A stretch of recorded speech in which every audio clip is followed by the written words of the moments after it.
on those subject matters because that's what's going to be selling. The zombie movie, the problem with that is that everybody who has a camera and has 10 friends can make a zombie movie that will then compete with mine.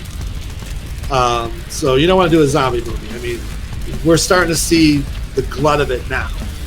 Yeah. Vampires, I mean, unless it's a special story or it's a continuation of something that's already established, nobody's buying them. Nobody's buying them. And it's going to be that way for the next 5 years. Werewolves as well. I mean, not as much so, but all the famous monsters have been sort of overworked. So I like that because that causes me and my new partner in crime to, be smart, and be creative and give people new scares. And yeah, it's a bit of a risk, but I think we have a great library of ideas. Yeah. Who did you look up to the most when you were a kid? Like outside of your family. Oh, I didn't.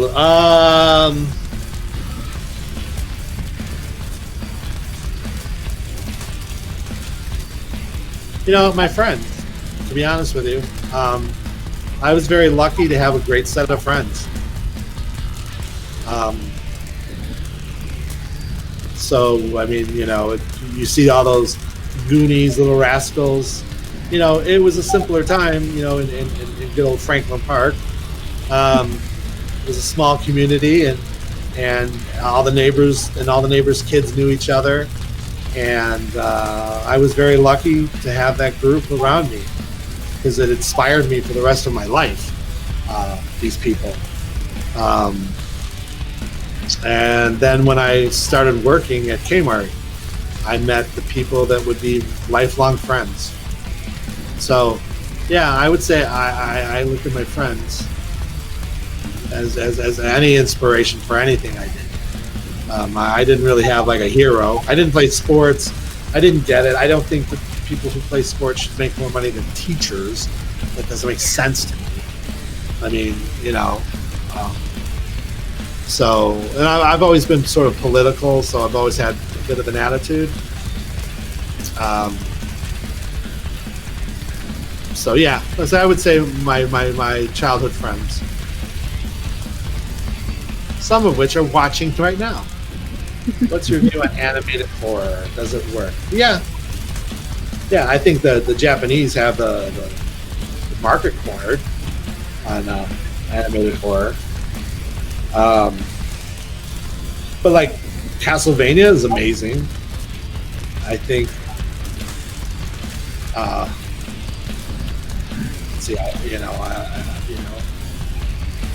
Let's see, it's another medium. It's a medium where you can do things. I mean, the Japanese, they love to splatter. All of their horror is so splattered. But like Vampire Hunter D, that's amazing. Not the sequel. I don't know what they were thinking with the sequel. Somebody was taking drugs.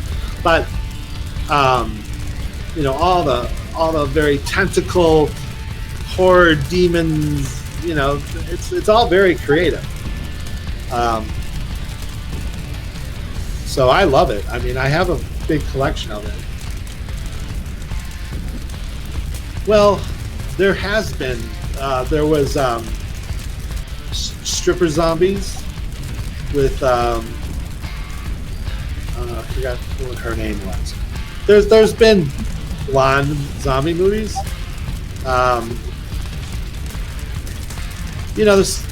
That kind of person is brainless anyway, so I don't see as much of the zombie movie. But it's a good idea. In fact, it's a great idea if you get a bunch of socialites. Well, wasn't it Night of the Creeps, though? But, you could do it. But don't make zombie movies. Nobody wants them. You won't make any money right now.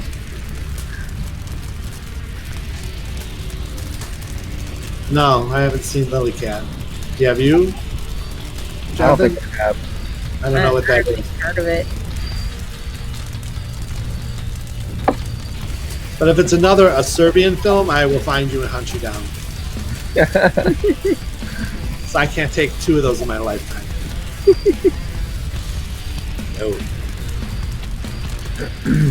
What did you want to be when you grew up? Like, as a child? What did you want to be? Well, that's a good question because I really, up until high school, I wanted to be a paleontologist. I really, really did. I love dinosaurs, so I really wanted to be a paleontologist. But then I discovered how much work it was. And once again, being lazy, I was like, that sounds like a lot of work. I don't want to do that. But then I got into writing. And then I remember my English teacher, Mrs. Arneson. She literally sat me down and said, yeah, I know you want to be a writer, but you should probably try to figure something else out. And that really, like, I was bound and determined to prove her wrong. I think she's passed away now, so I can't rub anything in her face. But yeah, that really set me off. Another thing is when I was pitching to studios, I was as a literary agent. One of the people I pitched to was Richard Donner, and Richard Donner did The Omen, Superman, The Goonies, some of the original Twilight Zone episodes. I mean, he's a famous director. And at the end, because I was young and didn't know anything, I asked him, I said, do you have any advice for somebody who wants to get into the film industry? And he looked me dead in the eye. I'll never forget. He says, look, if there's something else you're good at, go do that.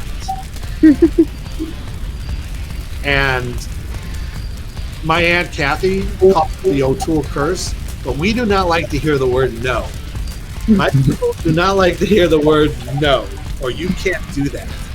So I was like even more determined to prove him wrong, because I was like, how dare you say that to my face? I'm just a little kid. Lie to me. But yeah, well, I never forgot that. Oh, okay. I'll have to write that down. Now you got to find it. No, I got a pen. I'm a writer. Of course, I got a pen. So Lily Cats. Okay, I'll look for that. Pokesaurus is a good recommendation. Yeah. I just don't want to be scarred. I've got enough going on right now. I can't deal with any more scars.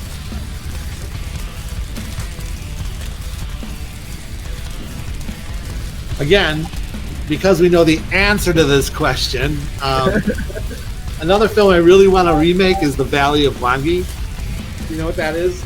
It's like a Western with an Allosaurus. It's like a 60s horror dinosaur movie where like there's this Mexican valley and there's a circus and they find this little equus horse and then they go search the valley and they find dinosaurs and then this Allosaurus comes into the circus and destroys it. I think it's pronounced Wangi. I would remake that. Or I would do a good Godzilla movie. You said a Godzilla movie? Yeah, but a good one. Not this CGI crap fest that just came out. Oh my god, I was so mad. I was watching that Godzilla King of the Monsters, and I could feel my butthole clench. And it took 2 weeks to release that balloon knot. I was so mad. I'm like, first of all, that story was crap, and they borrowed from so many other Godzilla movies to make up for that. And then I just want to say this one thing, and I hope someday I get to talk to the director. Why, if you have giant monsters fighting, why do you cut away and then show the battle either on TV or or you put a plane in front of the view. How are you hiding it? Why are you hiding the battles? Did you see that Godzilla movie? No, I don't think so. I didn't. Oh, no. Don't waste your time. Although I just got it in 3D and I want to watch it. But don't watch it. It's so horrible. It's like, I just want to know why he cuts away just when the movie starts getting good to like reaction shots. Like, why do you do that? Let them fight. That's a line from your very own movie. I don't know. I get too emotional. I mean, why? Why would you cut away? You're turning Siri on, baby. I'm sorry.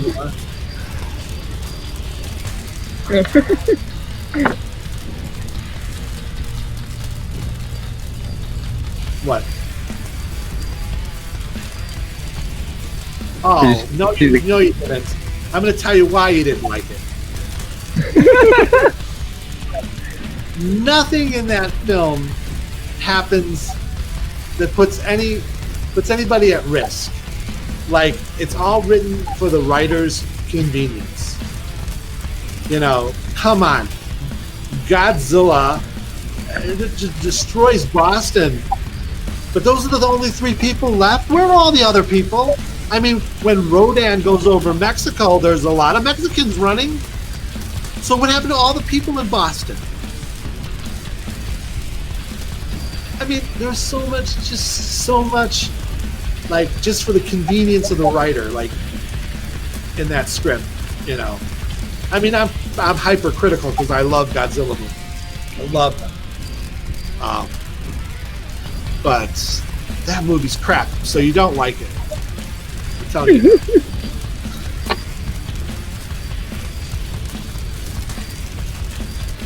I'm fascinated by witchcraft movies and the psychological horrors of them, like Mark of the Devil, things like that. I think we're gonna see more of those.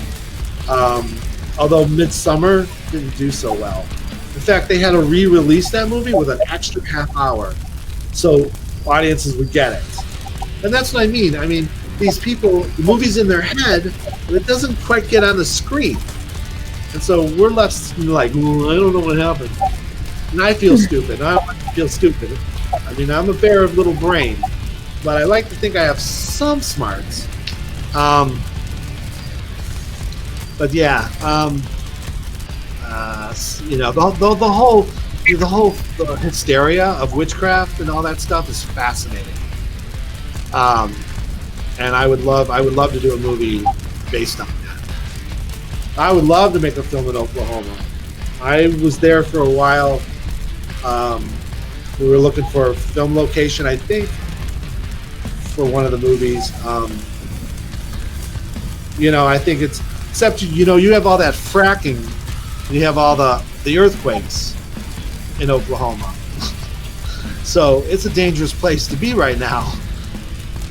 But yeah, I would make a movie in Oklahoma in a minute.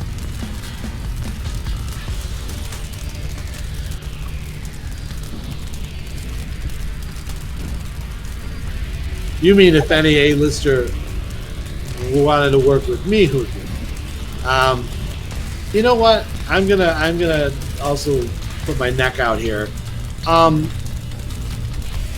not impressed by famous directors or famous actors or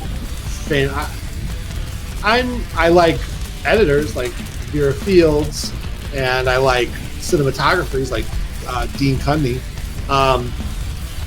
But I'm not, you know, because, you know, I like their stories, but, you know, what I'm getting at is that I don't have favorite actors because I work in horror. And the nice thing about horror is that you don't need cast. Okay, because so if I say, let's go see Pretty Woman, you're going to ask me, well, who's in it? But if I say, let's go see Jaws, you're going to ask me, well, what's it about? that's the difference between other movies and horror. It's not about cast; it's about what it's about, and that saves you a lot of money. Now, I've had cast in my films, but they were all genre actors that I really just wanted to work with, like Dee Wallace and Reggie Bannister. There's so many. I'm forgetting everybody. But yeah, so everybody I've worked with, I've wanted to work with. I always wanted to work with them. So I've been lucky so far. But I like new actors. I like new faces. I like,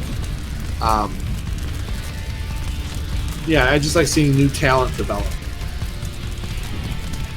Well, anyways, anybody that's still here in the stream, if you've enjoyed this live stream, drop a subscribe and catch out my future content. And do you have anything you want to promote from your project that you can promote? Nah, at this time I can't really say a lot, but I have some big announcements coming. So if you want to keep up on that, right now you can friend me on Facebook, or you can go to my website at brianpatrickotoole.com, which I should update. But it has a lot of stuff if you're interested. But I'm just thankful for the fans, because horror fans are the best. They don't have conventions for Pretty Woman. They have conventions for sci-fi and horror, and all those fans have been great, and I appreciate them. Well, I'll put the links to. I'll just have you send me a bunch of links and stuff like that. That way, after the stream, people can check your stuff out and everything like that. Great. And we'll do a follow-up. The next live stream we do together will just be a hangout and all that stuff like that. And then you can advertise, anything you're able to advertise during the interview. Yeah, it should be soon. It's just legal. Yeah. Well, I thank everybody for joining us on this live stream, or this interview, rather. Yes, thank you. Thanks for hosting. Thanks for having me. Anytime, man. Anytime.